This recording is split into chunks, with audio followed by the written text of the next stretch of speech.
You're watching BetRivers Pro Football Weekly on the BetRivers Network. Welcome, everybody, to the latest edition of BetRivers Pro Football Weekly, along with two-time Super Bowl champion Brandon Stokely. I'm Adam the Bull, and we got a lot to get to. It's week number 9 in the National Football League. Brandon, how are you, man? What's going on? Oh, I'm doing great. Week 9. I mean, this season's flying by, about halfway through it. Yep. And looking forward to this second half of the season. So a lot of good division races and, kind of wide open right now. So no doubt. A fun first, 8 weeks, and now getting into where the big boys separate themselves from the pack. That's right. I'm still pissed off because last week I loved the Bengals. They were my best bet. They were up 15 at the end of the third quarter. I think they're going to win by 24 points, and they end up losing. That was a total disaster for both me and the Bengals. Yeah, no, it really was. Playing at home, yeah. And Flacco has brought some energy to that football team. You can't be up by 15 going into the fourth and lose that football game. No Sauce Gardner, no Garrett Wilson, and you lose at home? Yeah. I mean, how do you do that? Just remarkable, but good for the Jets. I'm glad to see Aaron Glenn get a win, but, man, if you're Cincy, you just can't lose that football game. Not at all. All right, let's talk about a team that's won more football games than they've lost. That's the Broncos. They're playing the Texans this week. They're your hometown team. Obviously, you played for them. But you're against them this week, Brandon. The Texans are a 1.5-point favorite, and you're going with Houston.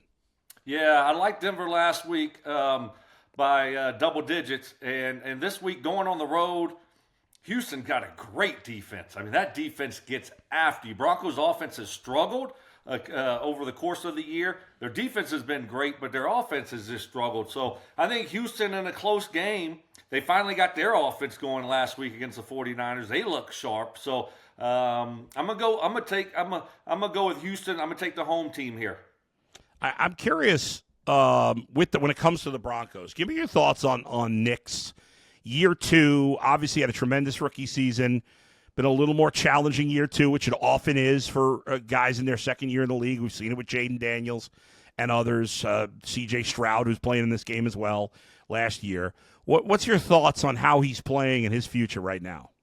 Yeah, I mean, right now, if you're a Broncos fan, you're really excited about it. He's overall been great. He finds ways to make plays. He's clutch in the fourth quarter. It hasn't been perfect, but, you don't look up and you don't look around him and you don't see, Justin Jefferson and Jamar Chase running routes for him, or Kelsey catching balls from him at the tight end position. So they got to continue to upgrade. They got some good young weapons on the offensive side, and they've done a really good job, and Bo's done a really good job overall. So, pleasantly surprised with him through a year and a half. Dobbins got the bulk of the touches, but R.J. Harvey and Troy Franklin both had kind of breakout games for them. Are you expecting to see more of that for those two guys? Yeah, I mean, I like their two young receivers. Rookie out of Illinois, Pat Bryant, he's done a great job. Yeah. Troy Franklin, second-year guy out of Oregon, has done a great job. And then J.K. Dobbins, he has been the lead back, but you look up there, then R.J. Harvey, who's been really quiet for a while, next thing you know, he's scoring, touchdowns left and right. So, they just roll guys in there, and so you never know whose day it's going to be. But they got the right guys in that locker room, right character guys, and they like to play for each other, and they're a good group of guys, and they go out there every week and they compete. All right, let's get to the next game on the docket. That's the Chargers and the Titans. The Titans have been absolutely awful. I like the Chargers in this one. I know the Chargers haven't been playing great football. They did beat up the Vikings last week. They've lost 3 of 5 overall, but the Titans are so bad right now, Brandon. And even at home, I'm going to lay the 9 points with the Chargers because they'll beat up a bad team.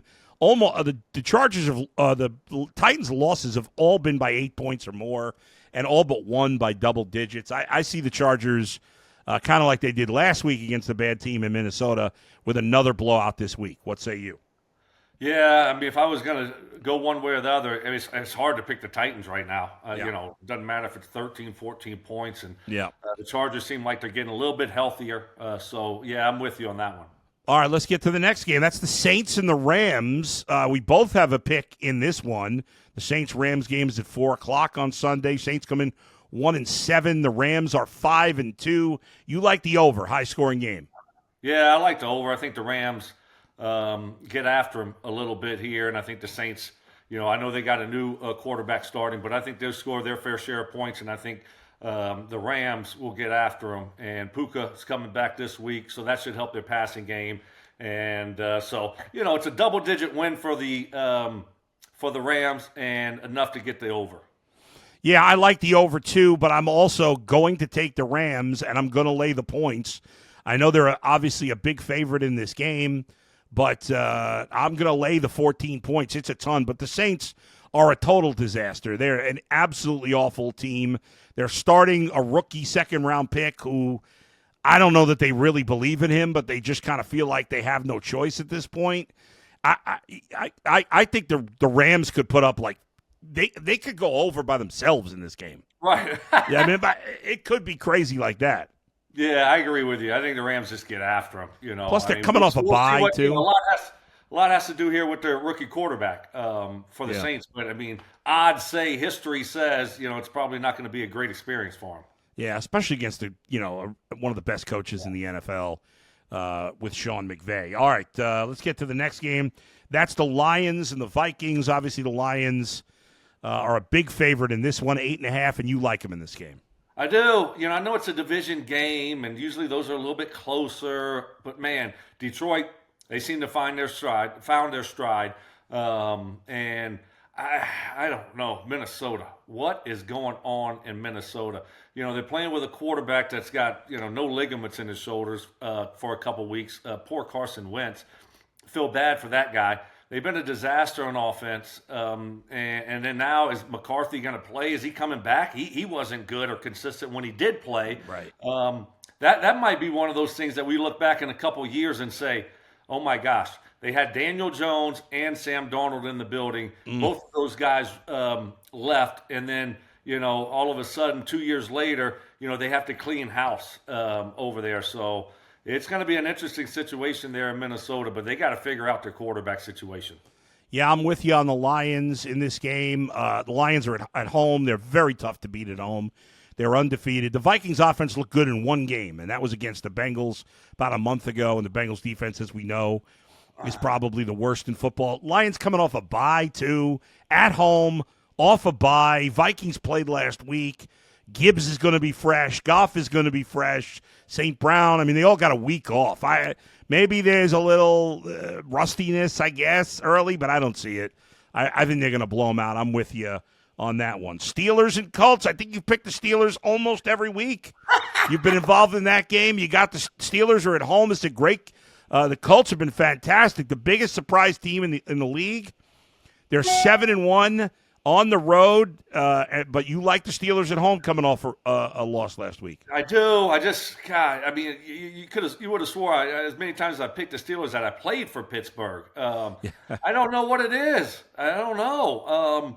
I know it's a tough place to play. They were winning last week at halftime and obviously didn't play well in the second half. I just think eventually the Colts are going to take a little bit of a step back. They're going on the road. I think Pittsburgh gets their defense together, coming off that tough loss to Green Bay. Put that Aaron Rodgers, Green Bay Packers stuff behind them. Now they can move on, and they're playing at home. So, give me the Steelers. And if this one doesn't work out for me, I think this might be it for me picking Pittsburgh. Folks, if you're going to bet any of these games or do anything gambling-wise, make sure you're betting at BetRivers. And we got a special promotion going on right now. BetRivers Football Squares. Players who place a qualifying same-game parlay of at least $10 on eligible NFL or NCAA football games will receive one standard entry into the weekly Squares game. Winning standard Squares will be awarded a prize of a $20 bonus bet. See the app or the website for more details. Next game for me, I like the over. Obviously, one of the games of the year, the Chiefs and Bills this Sunday in Buffalo. I'm going to stay away from the point spread here because I think the game could go either way. But usually when these teams play, it's a high-scoring game, and I expect it to be. I know the over-under's high at 52.5, but I think this game goes over 60 points, so I like the over in the Bills and Chiefs. Are you with me or against me on that one, Brandon? No, if I was going to do something, I would do the over. I'm not touching the spread either. I don't know. Kansas City looks great right now, but they are playing in Buffalo, really tough place to play. Buffalo had a nice game last week against Carolina, so I stay away from that. But, yeah, if I was going to do something on the over-under, you got to go over right now. And one other pick for me to wrap it up, and I like the Seahawks. There's been a lot of talk about the Colts being the biggest surprise team of the year. Well, under the radar, the Seahawks are playing darn good football. They're back to playing at a pretty high level defensively. They're getting good enough. Darnold's not been amazing, but he's been good enough. And they got the good running game. They got a lot of skill position talent there. That's just a really good, solid team in Seattle. And you look at their defense, outside of the Buccaneers game where they lost a wild one, 38-35. Besides that game, they've been great. And the defense has held their opponents to 20 or less points in every other game this season. So I like it's a Sunday night game. Jaden Daniels is supposed to be back this week, but he's been banged up. He's been in and out. Seahawks are undefeated on the road, and they're only a 3-point favorite against a team with we don't know what's going on with their quarterback. So I'm going with Seattle in this one. Yeah, Washington needs to get Jaden Daniels back. Although I thought that Mariota was fine the other night against Kansas City. Seattle's been great. You got to give their general manager, John Snyder, a lot of credit. Amazing. I mean, they just transitioned from Russell Wilson, from Pete Carroll, and you look up there and they're always competitive. And obviously playing in Seattle and is a huge advantage for them, when they do get to play at home. But you got to give that organization a lot of credit for being able to just kind of, turn the page on one person, one quarterback, one coach, and just find a way to continue to win. So that should be a good football game, though. It should be. I mean, there's a lot of exciting games on the docket, but I do like that game a lot with Seattle and Washington, especially if Jaden Daniels plays. Obviously, we mentioned the Chiefs and the Bills. The Broncos Texans is an exciting game. The Colts Niners is an exciting game. So there's some good games on the docket this week. But the Patriots also, after an impressive crushing the Browns, have a chance to get to 7-2 with Vrabel. What a job he's done there. Unbelievable. Vrabel, Drake May. That's a good combination there in New England. You had Belichick and Brady for a long time. I certainly don't want to put Vrabel in the category with Brady. It's way not fair, but maybe we'll see Vrabel and Drake May there a long time at coaching quarterback. We shall see. All right, thanks to the guys for producing, Tim and Alex. Thanks to all of you for watching and listening. Please hit the subscribe button if you haven't done so already. For two-time Super Bowl champ Brandon Stokely, I'm Adam the Bull. We'll talk to you next time on BetRivers Pro Football Weekly.